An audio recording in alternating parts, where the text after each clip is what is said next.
Hi guys, happy little day. Isn't it a nice day? Happy day. Whatever. I don't know. Maybe it's a bad one. I don't know. I'm back home from tour. Wow.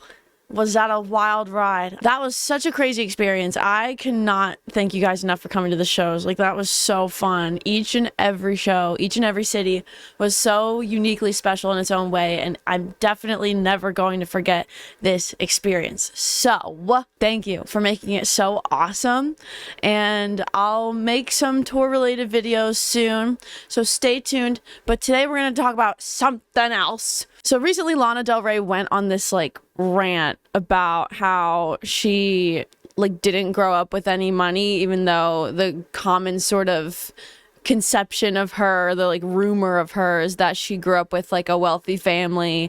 And people, I feel kind of try to belittle her career, sort of just delegitimize it because she grew up rich. So this is the first thing I saw. Someone said, "It's so depressing to grow up rich and then get even richer. OMG, what will she ever do?" And then she replied to them and said, "We had absolutely no money." And there you go. That's a little story the news loved to assign to me. That was back when they were allowed to just write lies about people. I grew up in a mountain town in a little house, and we struggled as much as everybody else in the town of 900. There's no other truth than that. If the story was true, I would own it just like I own my other issues. But I'm not going to pretend like I can own what having money would have been like or felt like until I made some when I was 26. There are people who are well known who grew up rich. I'm not one of them. So this is the first thing I saw, but then apparently she also posted a video on Instagram about this that she ended up deleting. It's 5 minutes long. So I figured we'd dive into it together. I want to make this video really short and sweet just because the conversation keeps coming up about coming from money and my family having money and this whole thing. And I just want to say, coming from the most rural spot, and arguably in one of the most rural spots in America that was not a wealthy town, and having gone to a boarding school where I didn't even know I was going or didn't have any concept of, and got financial aid for it because my uncle worked in the administrative building, and also being completely alienated from all the kids who already knew each other from New York City. I had such a tough time there because everyone knew how much money everyone had. So unfortunately, my experience every day was having people call me WT from LP, white trash from Lake Placid. So I'm just saying, this constant narrative when my parents were arguing about money every single day, and my dad working as a woodworker and in real estate, and my mom working in special education.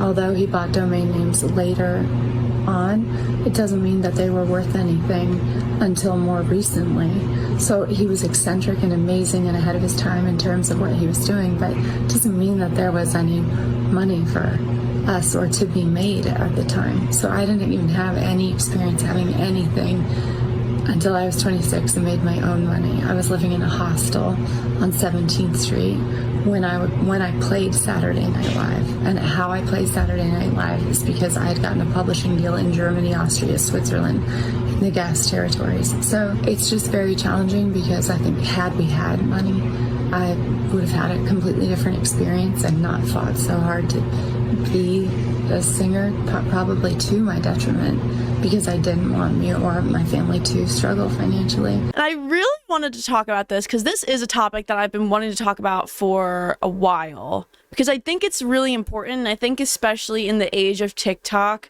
there's sort of this illusion that it's equal playing ground and everyone can sort of make a career from themselves, and it doesn't matter if you come from money or not, it doesn't matter if you have industry connections or not, you can still have a shot at becoming a super successful A-lister artist. And although I think now with the internet and especially with TikTok that has been the case for a lot of people, I think it's still very much an industry where most of the people in it have rich parents. Most of the people that you probably compare yourself to online who are more successful than you, oh my god, how did they do it and not me?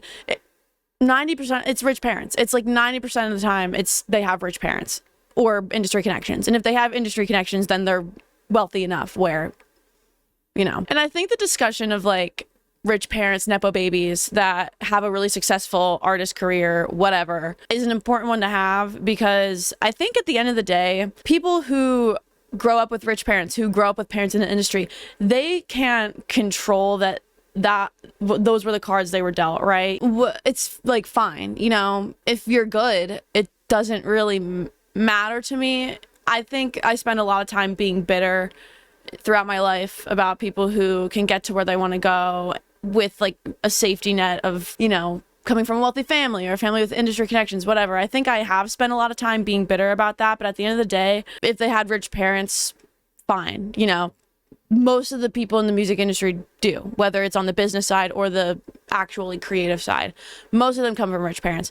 But what I do think is a serious problem is when people who do come from wealth act like they don't. And it creates this illusion that, oh, well, I came from nothing. You know, I came from a small rural town. I went to this boarding school where everyone made fun of me because I didn't have as much money as them. And I had a hard time making friends. And it's like, we don't know Lana's story. We don't know her experience growing up. But I think it is really frustrating when something like this happens. And it's like, okay, yeah, I'm sure that, you know, the kids at Kent boarding school probably did make fun of her. She probably did have a hard time making friends because she didn't come from money, or at least the same type of money that kids who are spending $73,000 a year on the boarding school education are spending. Like, just because you came from a rural town, just because these like uber rich kids are making fun of you for not coming from as much money as them, doesn't automatically make you someone who like came from nothing. If you're gonna make a video like this and just sort of like be like, oh, woe is me, like, I get it, because I think a lot of people do, and especially to women, try to just demean them and act like, oh, well, they're not good, they just have rich parents. Like, it's always something that I feel like is used to delegitimize people's careers. They didn't work hard at this. They're not talented. There's nothing special about their music. They just come from rich parents, which I think is so stupid. And it is frustrating. It's really frustrating. But to sort of not acknowledge the privilege that you do have and sort of not be able to take a step back and look at, you know, your situation relative to society as a whole rather than relative to the like 1% parents that are raising these kids that you're going to school with. And listen, I'm not saying that Lana is like the worst example of this problem. I'm only bringing this up because it did happen recently, and it's a topic that I think is a really important thing to talk about. Like, I have no doubt that she didn't come from a rich family. I have no doubt that her parents were probably just like middle class parents, like nothing crazy, right? But I did want to bring this example up specifically because it's like, I think it's kind of tone deaf to make a video like this and be like, yeah, well, you know, just because I went to private school doesn't mean I didn't come from money, which is valid. A lot of people go to private school on financial aid, take out student loans for their entire college tuition. I get it. Like, I really get it. I don't think that automatically makes her like a Nepo baby rich kid, whatever. But I think to not even acknowledge any type of privilege you have. Obviously, there are a bunch of different types of privilege that go into making people successful, right? Aside from just financial privilege, right? But if we're just talking about financial privilege, to not acknowledge it at all, I think it's kind of silly. Why are you making a video about this? I don't really feel bad for you. I get it. You know, I get the frustration.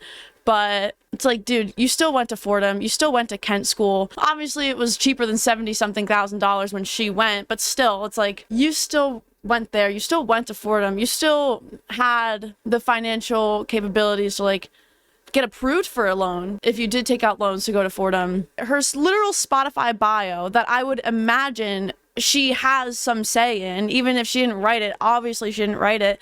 But you would think that she would have to approve it before it's put on her page with her name and face on it, right? If it literally says born Elizabeth Woolridge Grant in New York City to a pair of wealthy parents. I just think it's ridiculous to act like you came from nothing when you still were able to go to these like top of the line boarding schools, Fordham, you know, even if you paid for it all in student loans, like to act like, oh, I came from nothing. Well, I just don't get why it's so hard for people to acknowledge any type of privilege that they've come from, like especially when it comes to financial situations growing up. If you're going to bring this up, if you're going to fight this battle, I think you should at least, you know, while you can still acknowledge that you didn't come from like wealthy parents, you came from like a normal household.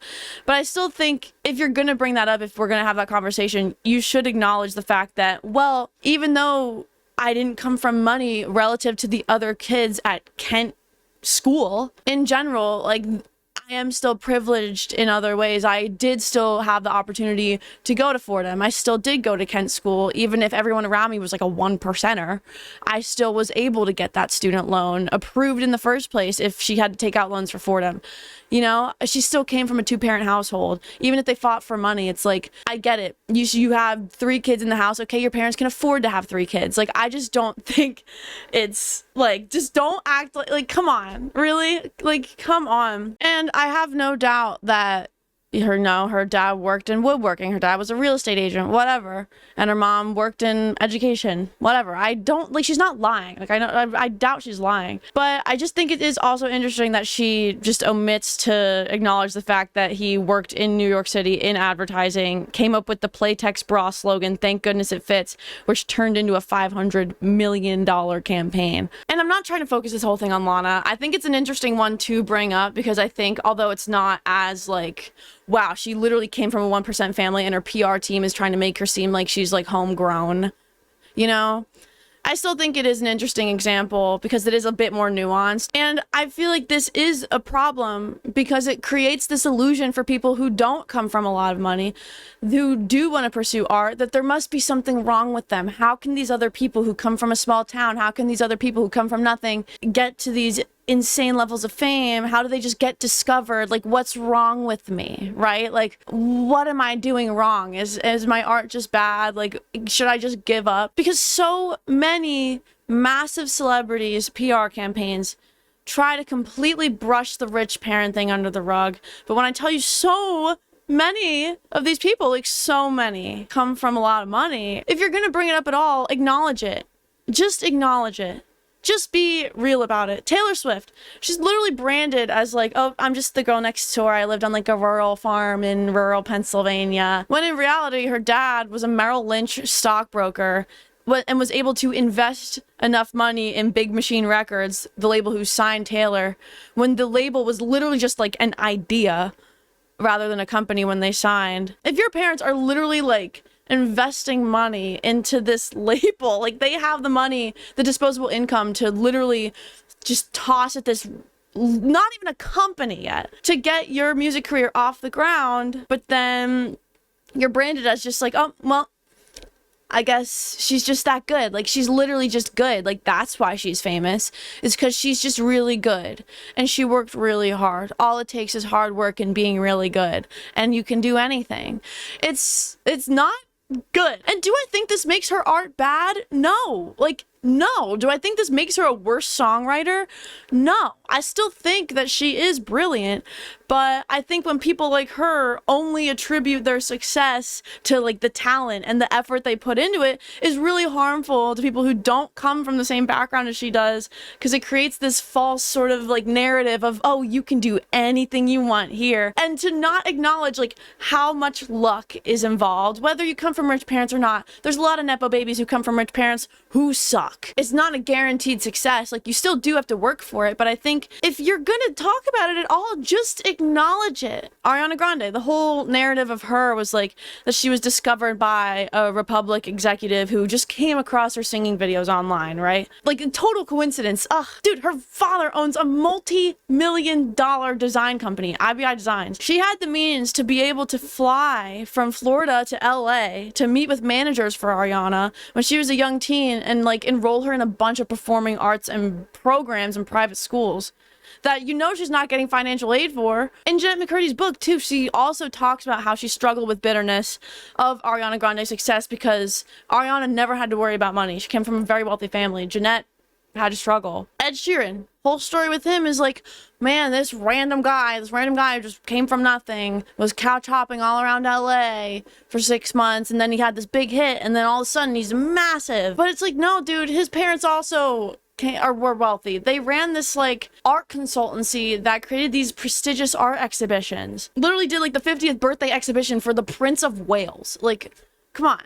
It's fine. Just don't say anything about it. Like, don't make this fake thing of like, oh, well, this person was so homegrown, they literally came from nothing. It's not just these people. I'm telling you, everyone, like most people in the music industry do come from money, some semblance of money, whether it's like 100K a year salary in the house to like multi-million-dollar parents, right? And at this point in this economy, $100,000 a year, that's not considered wealthy, right? But that's still comfortable. Like, you're still coming from like a comfortable enough household where even if your parents are arguing about money, it's frustrating for people who really come from nothing when all these random people are like, yeah, I'm just that good. No one appreciates talent anymore. Everyone just, you know, acts like it's nothing, but maybe I'm just talented. Maybe that's how I got to where I am, because I'm just talented. No! I just wanted to make this video because I think, especially in this day and age, like, it is impossible to not get discouraged and like compare yourself to others, especially with social media and with so many people finding success creating music careers on TikTok. And obviously there are people who are amazingly talented, who don't come from money, who have made it into mainstream pop stardom, but that doesn't mean that it's like just that easy for everyone. Luck isn't the only factor, obviously. And I think a lot of people do treat it like luck is the only factor and write off people's careers, and that's why there are so many people who feel like they have to get so defensive and create this false narrative that they came from nothing. There are other factors. Obviously, talent is a factor, and talent is really only attainable with hard work and effort and ability to take constructive criticism and want to learn and grow and get better at what you do. That is really all that talent is being able to get better and open to getting better at what you do, rather than feeling like your abilities to make music or art or whatever are just innate. Like, obviously something you have to work towards, right? But it's like, it's not all talent and hard work either. Luck is like, it's both. It can be both. So I think at the end of the day, I think we should all just take a deep breath and just focus on what you're doing. I think the biggest mistake I made throughout my years was letting the bitterness of being surrounded by people who are more well off than I was consume me, because I think it did keep me from getting better at my craft and like focusing on myself, and also kept me from acknowledging my own privilege in a lot of ways. So I think it's just such an important thing that we just relax. Everyone relax. And if you do come from rich parents, like, please, for the love of God, just like be honest about it. So that's all I have to say, goddammit. No hate to any of these people at all. I do think it's just an important thing to talk about. So yeah, if you like this video, thanks for watching. Give it a like or something. Subscribe to this channel. I was only uploading like 1, sometimes 2 times a week when I was on tour, but I'm back. Starting next week, I'm gonna get back into the 3-day-a-week grind. God damn it, it's gonna be nice and fun. In the comments, you know, if you want to have any specific questions about the tour I was on, let me know what you want to hear about, and I'll talk all about it. It'll be fun. I'll see you guys again soon, and let me know what you think about all this. Let's gossip. All right, guys, have a nice little day. Bye.